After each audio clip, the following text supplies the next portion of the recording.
I do not despise you, priests, all time, the world over.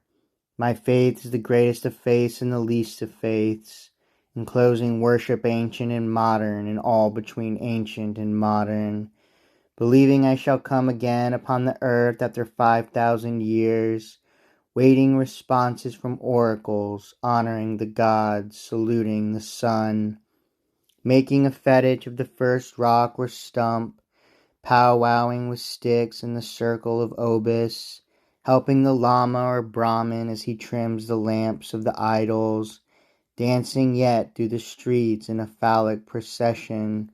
wrapped and austere in the woods, a gymnosophist, drinking mead from the skull cup to Shastas and Vedas admirant, minding the Koran, walking the Teocallis, spotted with gore from the stone and knife, beating the serpent-skin drum, accepting the Gospels, accepting him that was crucified, knowing assuredly that he is divine, to the Mass kneeling, or the Puritan's prayer rising, or sitting patiently in a pew, ranting and frothing in my insane crisis, or waiting dead-like till my spirit arouses me, looking forth on pavement and land, or outside of pavement and land, belonging to the winders of the circuit of circuits, one of that centripetal and centrifugal gang. I turn and talk like a man leaving charges before a journey, downhearted doubters, dull and excluded, frivolous, sullen, moping,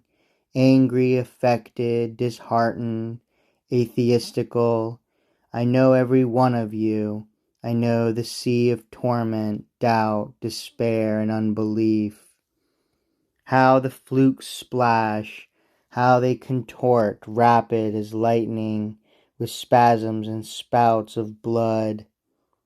Be at peace, bloody flukes of doubters and sullen mopers. I take my place among you as much as among any. The past is the push of you, me, all, precisely the same. And what is yet untried and afterward is for you, me, all, precisely the same. I do not know what is untried and afterward, but I know it will in its turn prove sufficient and cannot fail. Each who passes is considered, each who stops is considered,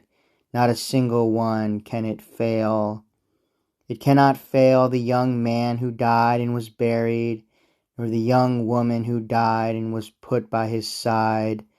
nor the little child that peeped in at the door and then drew back and was never seen again,